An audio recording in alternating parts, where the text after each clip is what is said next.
Assalamu alaikum wa rahmatullahi wa barakatuh. Wa alaikum salam wa rahmatullahi wa barakatuh. Murakoze cyane.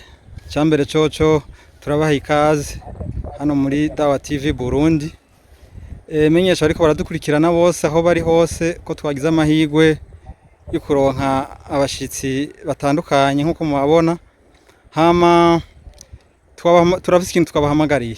Ni ukuvuga yuko hari ibibazo tugiye twumva aho tugiye turaca hirya no hino bijanye na jami yacu ya Kisilamu ngaha mu Burundi. Kuri ubwo rero ndizeye yuko twabatumye kugira ngo bamwe baduhe umuco w'ibintu bimwe tugenda twumva bitandukanye. Kuri ubwo rero sinorandira kuko n'umwanya bona rusumenga sikirenga nagira icambere coco mbanze mpere kuri Haji Idrissa ndamubaze bivanye ivyo ngenda numva bigenda bitandukanye duha umuco. Kumbure hari benshi bagenda bibaza binabiriya ku kijanye n'ukuntu ngaha mu Burundi tugenda twumva yuko hoba hari communauté zigiye zitandukanye. Turakunze kumva Komibu, Kosibu, mbega izi communauté uko ari zibiri koko zikora gute ngaha mu Burundi, zoba zikora gute kugira ngo muduhe umuco ukuye kuri ico kintu. Karibuni. Naam, assalamu alaikum wa rahmatullahi wa barakatuh. Wa alaikum salam wa rahmatullahi wa barakatuh. Kwanza dushimire Allah we azi byinyegeje n'ibiri ku mugaragaro watarenganya kandi munyakuri we warengeye vyose. Amahoro n'imigisha nuke kwasokinwa n'abahanuzi n'Imana Muhammad sallallahu alaihi wasallam. Ngendo biwe n'abasilamu tuzomukurikirageza ku munsi w'imperuka dusaba Allah dushira mu n'abana b'umami. Amin. Nta byinshi ifise no sigura kuri communauté kuko communauté mu Burundi si zibiri gusa hariho n'izindi. Kumbe zoba zirenga zibiri. Hariho Komibu ari nayo Komibu communauté musulmane, communauté islamique du Burundi Komibu. Voilà. Agacaba na Kosibu communauté musulmane Sunnite du Burundi. Agacaba na Sisiabu, agacana kuna Kosiabu akabana n'indabonye ngo ni Moscow. Kumbe nuko bimeze ni Moscow. Urumva rero bakije ati communauté kavuga zibiri zonyene kandi bose bitwa ko araba Islamu uko umuntu avyemera ati gende mu Islamu nto bimukura cyo turabari amategeko avuga iki. Urumva ivyo navyo n'ubutandukane bw'ibindi bintu twe tutinjiramo cyane, ariko twisunze igihugu cyacu cy'u Burundi ubuislamu si Komibu, si Kosibu, si Sisiabu, si Kosiabu, si Moscow kuko ivyo iyo hataza kubaho ubuislamu ntibari kubironka. Izo communauté rero abazishinze ni administration bashatse kuzana mu gihugu, ariko bw'Islamu bwari buhari kuko turibuka yuko imbere yuko bw'Islamu ubukristo bushika mu Burundi bw'Islamu bwari buhari nk'imyaka nk'itanu. Bw'Islamu buhari ubukristo ataburiho kuko abakoroni baza mu cankuzo wari umwaka w'1854 umupatiri bitagoruwa arungiswe na Cardinal la Vigeri abo bagitangura gushika i Burundi basanze bw'Islamu buhari. Nta Komibu yahari, nta na Kosibu, nta na Sisiabu, nta na nisinzi. Izo zose nizari zihari. Bw'Islamu ariko bwari buhari. Rero izi communauté hariho abantu ziko ziracanga cyane mu mutwe. Yego cyane. Mbere wanashaka bamwe bakabigira izehebu uko nka Komibu si izehebu. Oya simazehebu. Oya. Ni communauté. Nico gitubona bahamwe kugira ngo muduhe umuco abantu benshi mu batahutse. Komibiza kwa bazehebu bari gutubwira ati ni mazehebu yitwa uku. Sawa? Kuko ni baserukira n'abasuni bose. Kuko ni communauté islamique. Umuntu abayisilamu nako bazorabe nyene urumva harimo akazi. Hari ikintu gikunze kuvugwa yuko umusilamu wese yoba ari ngaha mu Burundi yoba twagwa na Komibu. Ivyo sivyo. Oya. Kubera Komibu irafise assemblée générale yo batumye kwinama gutwara nka mufti cyo guhindura amategeko bahamagara abari muri Komibu. Kosibu igiye guhamagara baja muri assemblée générale ya Kosibu bahamagara abari muri assemblée générale ya Kosibu bakaba ari bafata ingingo numva batwara bose n'ayandi yose nizo zindi zikurikirana uko nyene. Wowe nk'ubivuga Jeff zishiramo giwanje ndafise abantu membre fondateur ndafise abantu barimwo bagize assemblée générale inama ya bose wowe umbwira kurimwo n'ibivugirwa amatavyuzi Nshaka Komibu nshaka kuvuga ngo uyoboye Kosibu cenye ko sibivuge ngo irongoye komibu. Kumbe bamwe barigenga bose ni confession religieuse ku itegeko rishasha rigenga amashengero bamwe bose barigenga. Komibu ifise stati yayo, kosibu ikagira stati yayo. Mbere kosibu yo niyo mbere novuga ko ifise n'izehebu kuko baye bariyemera ko ari mazehebu ya Shafi Suni wa Jamaa. Sawa muga komibu niturumva ngo nizehebiriye turagihumva ahubwo bazotubwire komibu nabo tubari mwizehebu iriye kuko n'abashia nizehebu si sawa. Abahamadiya nabo nizehebu abaibadhi nabo ni vyabo sawa. Harabo twita abakadiriya basufi nabo bafise ivyabo urumva. Ivyo rero vyategeza gusobanurirwa abayisilamu kuko uje nko mwikomine natugunda kuja ugasanga umuraguye ngo je nyoboye bose. Uyoboye bose gute utaza amategeko agenga bajye nagwa nk'akarorero kakomibu na kosibu bamwe bose bafise assemblée générale yabo. None umwe iyo tora itegeko rihana uyu atari mwija community ico nico kunda ikire nico abamenyi tubona bateko barasobanurira abantu kubibuka kugira ngo abantu bamenye ivyo barimo uko nyimba uvuga ati jize hebo ryanje nigisha neza igisha abantu bagutahure baze pana ku ngufu.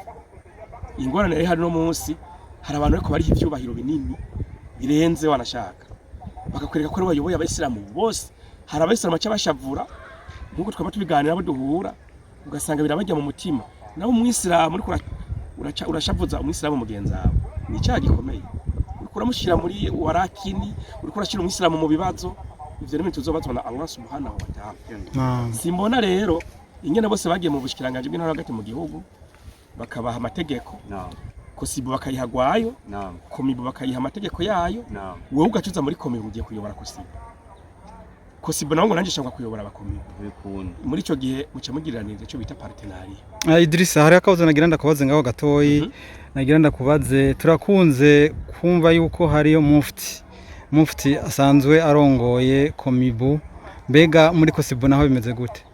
Nico ni kibazo hariho mufti wa kosibu hakaba na mufti wa komibu. Kosibu ifise mufti wayo kuko ifise na assemblée générale yayo.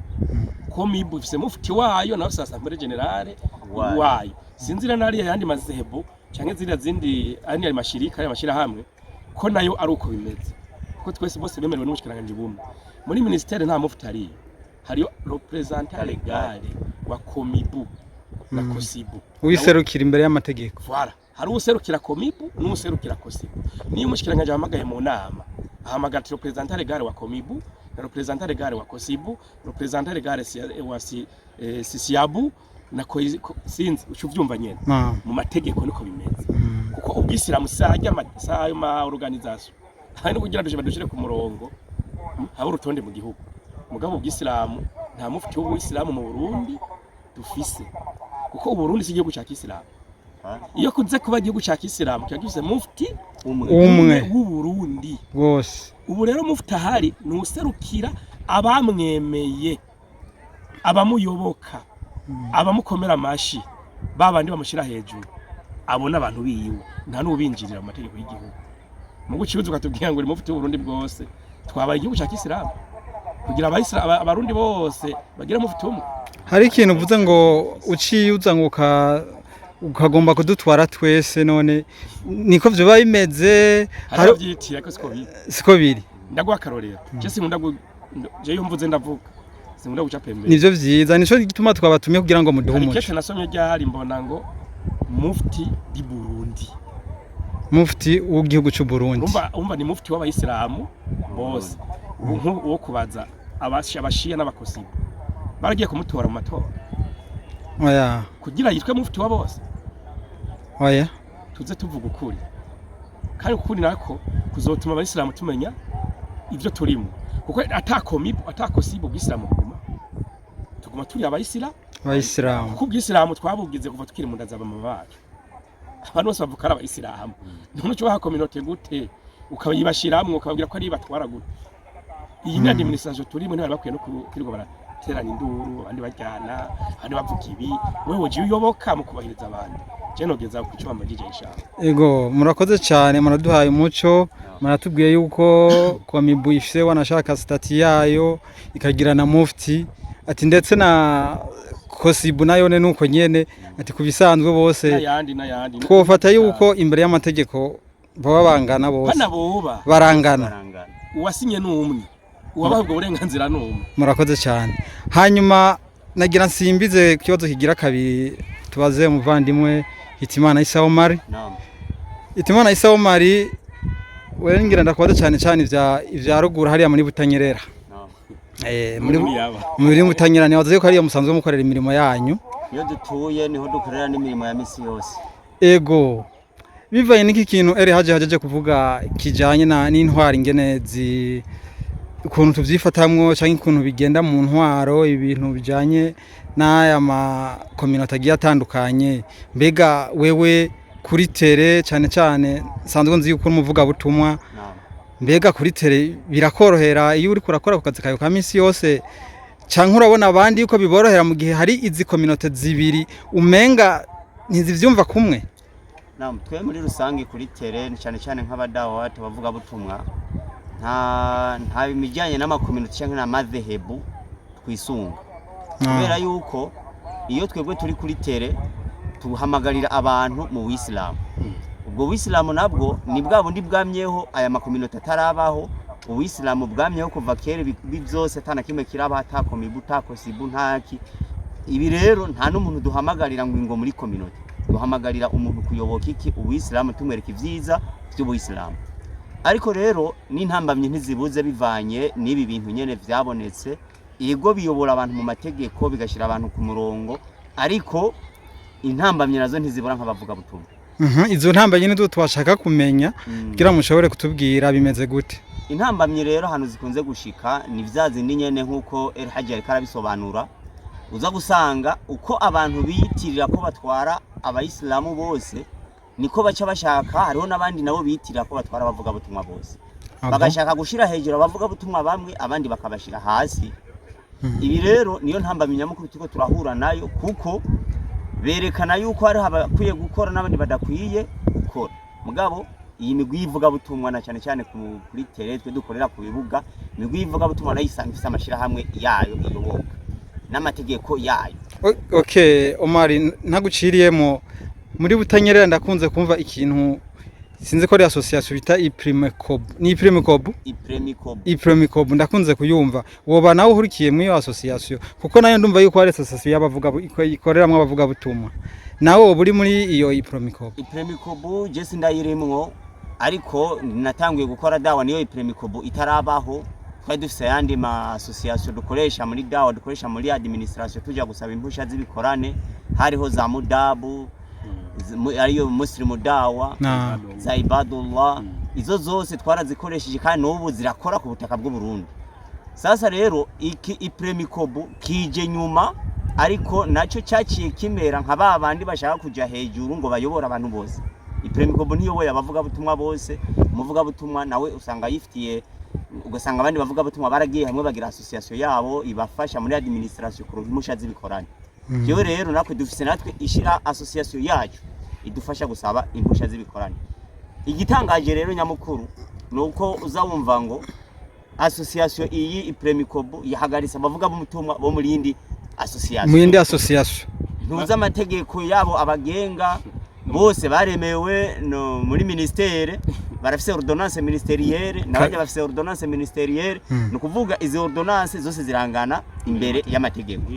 Kugira rero uhagarike uyu byo gusaba kubanza kuja gufuta ya association iwe muri ministere ukaja kuyifutisha, naho nyene bakayifuta ari uko basanze itari kirakora ibisabwa n'amategeko.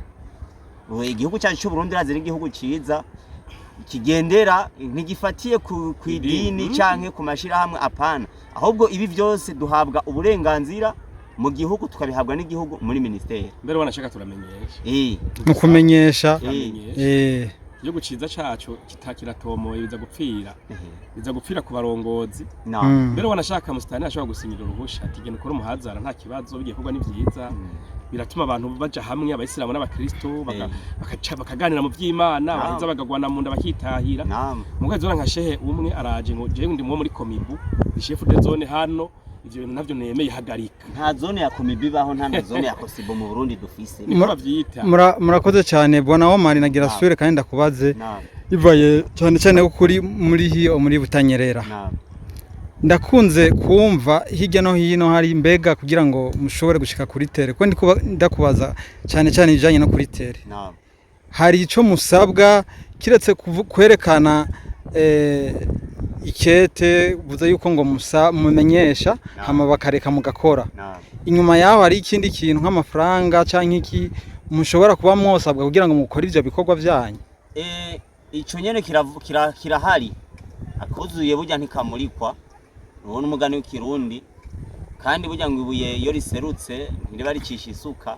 Ivyo vyaragaragaye cyane na cyane mu ntara ya Butanyerera bivuye kwi association ya Ipremicob aho abantu bakoze ngira amashira hamwe yabo kugira bayavyaza umusaruro bagaca bashaka no gutwara ayandi mu ntumbero kugira umusaruro ngira wiyongere kuko uno munsi ntubombwira ukuntu twede tumenyesha muri leta mugabo muri idini kandi nivyo tugiye gukora ari vy'idini idini akaba ari ryo rica rihinduka kudutoza ikori kaza wumva ngo umuhazara kugira ukogwe igikorane kugira gikogwe ngo bisaba 110 ivyo 110 uwo muntu uri kurako ivyo bikorwa ugiye gukora nta numwe wari karakwa kamahera nta bije yaguhaye ntaki byose uri kurabikora ku bushobozi bw'iwawe canke wenda n'undi muntu muzinanye yaguhaye ubwo bushobozi.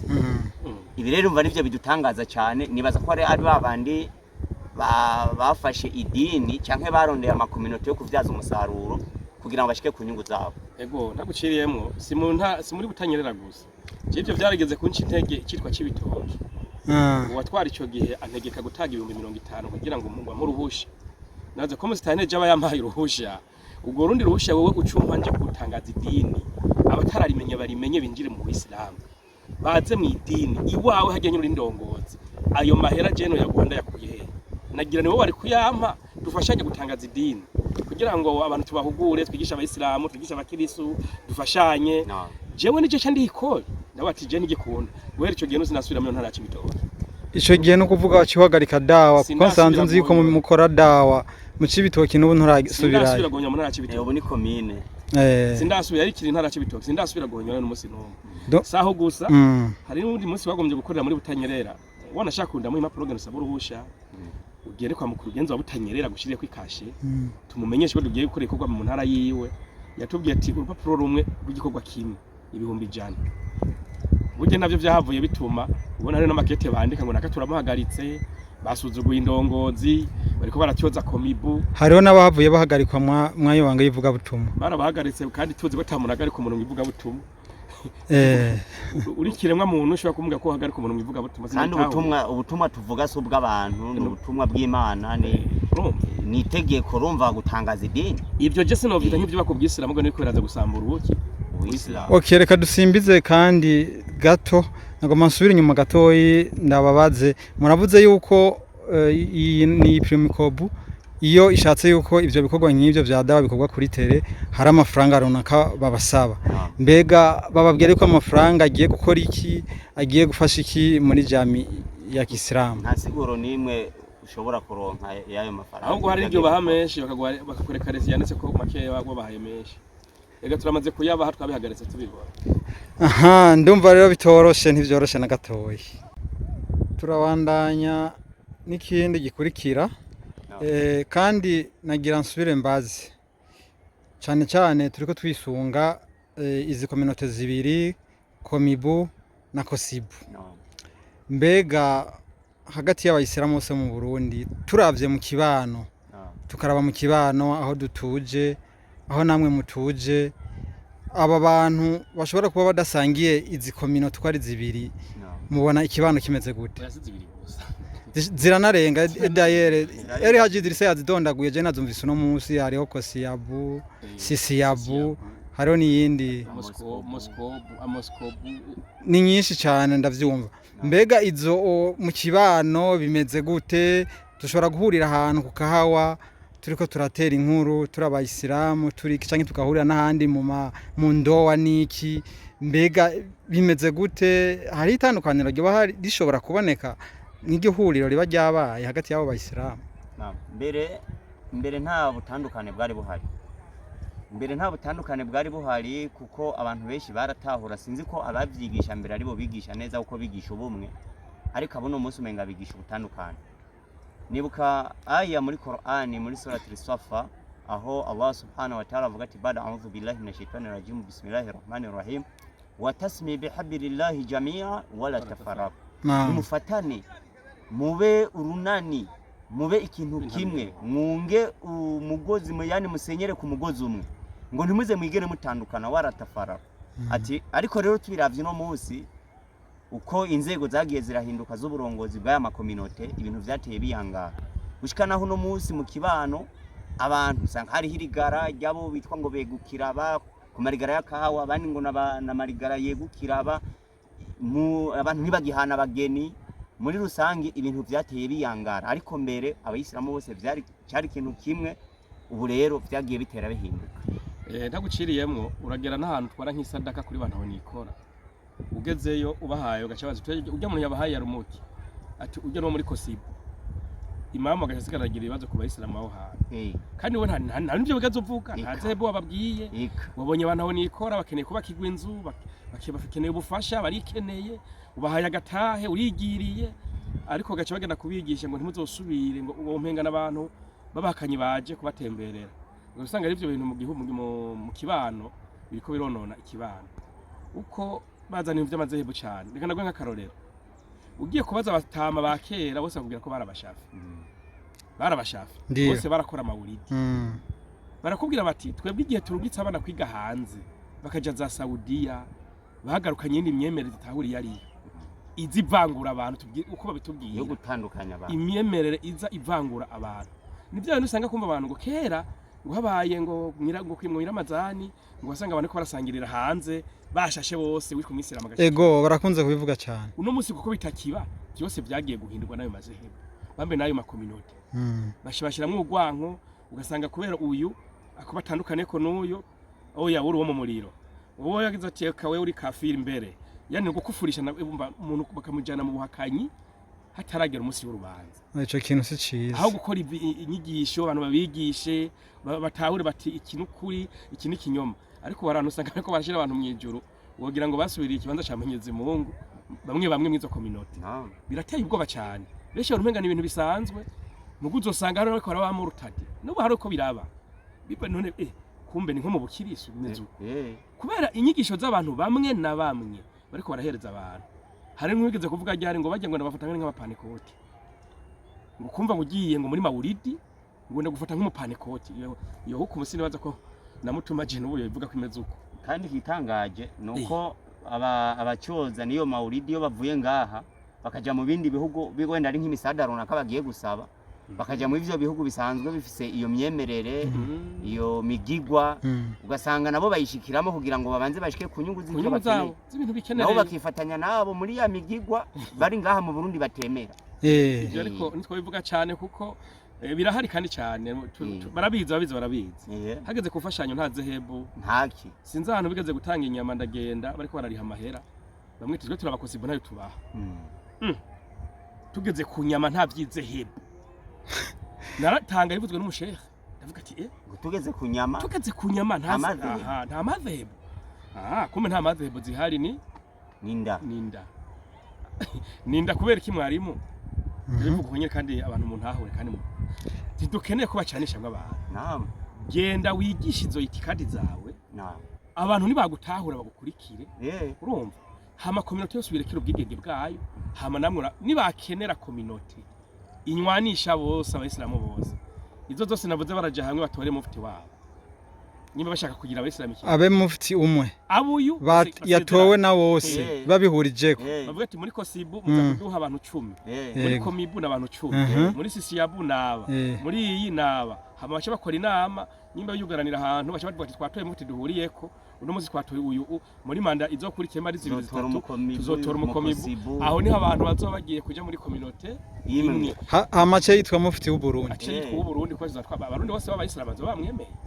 Mugabo no muzi ntigikunda Kosibu irigenga, Komibu irigenga, ariko gucanga abantu babwiza ukuri. Okay, murakoze cyane mubandanya muduha umuco kuri bamwe bagenda batahura ibinabiriya turumva yuko ico kintu wanashaka kibandanije cyo kumera nk'abacanishamo abana bariya ntigishobora gutsimbataza amahoro n'umutekano mu gihugu cacu ndetse kuko conacanishamo n'abayisilamu Apana cyo bacanishamo kiriko kirabacanisha baramaze gucanamwo ubu baba bamaze kuba bacanamwo baramaze gucanamwo kandi ubuke ko muri leta mu gusinyira aya mashira hamwe baba bashaka organisation kugira abantu bubahane ariko uno munsi ivyo biko biraza ntibagihana abageni uzahumva nk'umushiya yakubwiye ngo nta komibu nta sisiyabu ntande bose munsi y'amategeko yacu chini ya ulinzi none je nabone bacha bati namwe muri chini ya ulinzi jamii yacu nizokijana cakaba kajagari izoca bigenda gute abashehe bose biyumvira n'abarongozi tureke gukunda idunia isi tuzohisiga ngaha nta kihari ino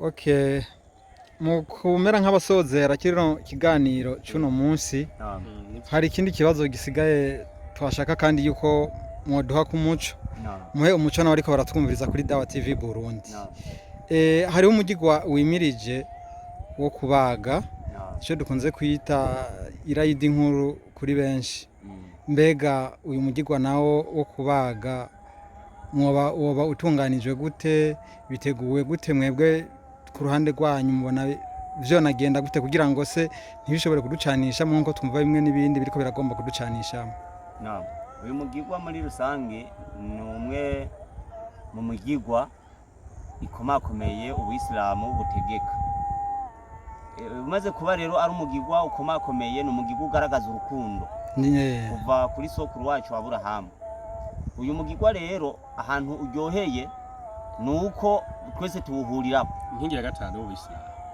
ni nkingi ni umugigwa ukogwa mu minsi 10 ya mbere y'ukwezi bita Dhulhijja mu minsi 10 ya mbere na cyane cyane mu mpera z'iyi minsi 10 aho abantu bose bafata ibicinjwa byabo ku mafaranga yabo ibitungwa byabo bakashira hamwe bakabaga yani nk'igitambo bagiye gushikanira ikimazi bagiye gutanga ku Mana nkuko vyakozwe n'umutama wacu sekuru wabemera Aburahamu ibi rero bikorerwa hamwe na cyane cyane n'abari hariya baba bagiye gukora uno mugigwa wa hija bose baba bari hamwe ntibavangura ngo abakomibu ntimujeyo ngo abakosibu ntimujeyo ngo abasisiyabu ntimujeyo bose niyo baba bari madhehebu zose baba bahuriye hehe hajya Maka bagakora umugigwa atawe bakuyemo uwemera wese ko ari umuyisilamu ni itegeko ry'Imana inkingi igira gatanu itegeka buri muyisilamu wese afise ubushobozi ko ategerezwa kugira gute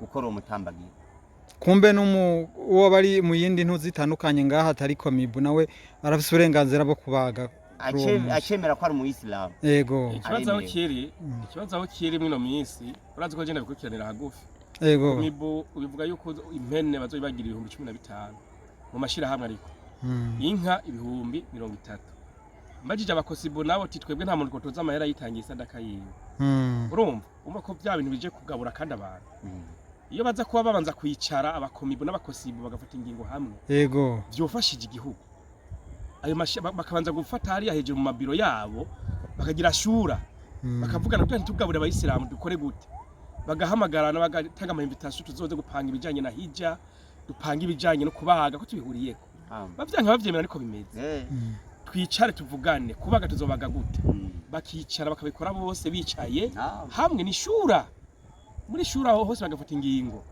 ico gihe twebwe abayisilamu bato batuja tworoherwa tuje tugenda gukora ivyo duhuriyeko twese mugabo no munsi komibo inka 30,000 impene 15 hari umuntu avuga ati mbere jewe nyimuzontoza amera ko vyongera nitangira sadaka je mbahinda biretse ku mpamvu yihe mu mutima we nta biriyo ubizanye nk'itegeka abandi bose mutabihurijeko bije gusambura abayisilamu ni za nduru zo kwirayidi byarabaye mu Kayanza kugira baguhe inyama ukabanza gutanga 3,000 urumva kugira ya mahera bari habo aboneke umwisilamu acagenda gute inyama naziguze si sadaka bampaye ibi byose bishobora konona imyemerere y'abayisilamu inshallah Allah atworohereze murakoze cyane ndumvise yuko Haji Idrissa arashoboye gutanga umuco ati kugira ngo ntihabe injyane canke aboneke ukwinubana ahubwo izi ndongozi iyo habaye ikintu cy'umugigwa uwari wo wose canke ikintu cyaco cyose gifise coshobora kuzana ingaruka mbi muri jami nibicare